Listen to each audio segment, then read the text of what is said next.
Really super important.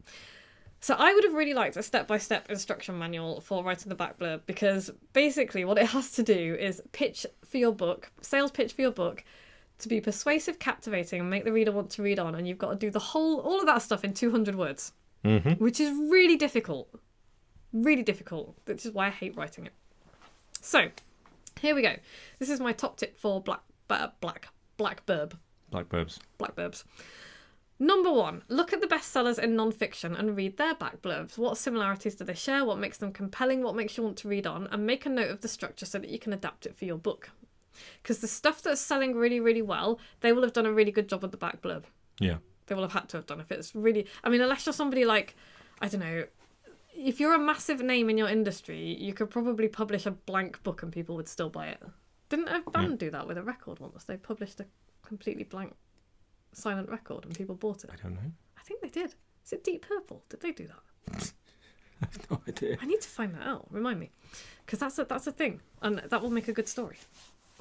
Remind me. There was somebody recently selling absolutely nothing for $20, wasn't there? Oh, that was Cards Against Humanity.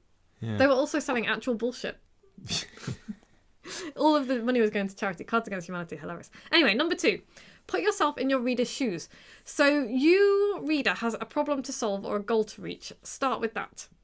Richard, and there's an example. There's a guy called Richard Bayan. I think that's how you pronounce it.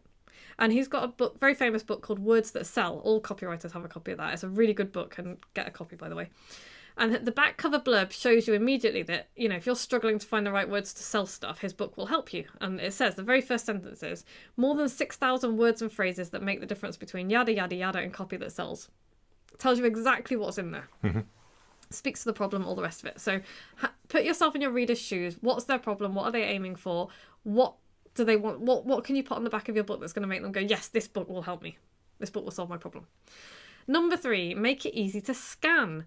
So most readers are going to give your back cover blurb about 10 seconds to convince them to buy it. So it better be really easy to read, which is why I've got bullet points on the back of mine. Bullet points are really easy to read. Make sure that the copy is big enough as well. So if it's too small and difficult to read, and if it's a colour on a colour that, you know, is difficult, they're not going to read it.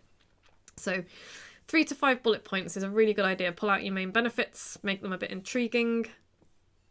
That's a really good thing to do. And number 4 is write a killer first line, which is a lot easier said than done. I'm very well aware of that. But again, check out other non-fiction books for inspiration and look outside your industry for inspiration as well. Because if you're just looking within your industry, the danger is that you're going to inadvertently plagiarise something that's already out there. Sure. Or just not even plagiarise, but just be too similar. So I've looked all over, like, outside of my industry, and a lot of the elements on the back cover of my book I've pulled from other things because they've worked. So Professor Steve Peters, who wrote The Chimp Paradox, his first line, I love it. Your inner chimp can be your best friend or your worst enemy. This is the chimp paradox. It almost sounds like the tagline for a film. Mm-hmm. And that's a really good thing to do because that's, you know, film taglines work. They make us want to watch the film. And his back cover also, by the way, is intriguing. It's scannable. It contains celebrity endorsements. It's got all of the elements of a winning back cover.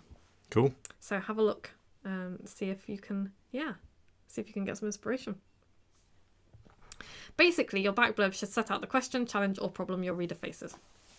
And promise answers. They've got to recognise themselves in what you're saying, haven't they? They really have.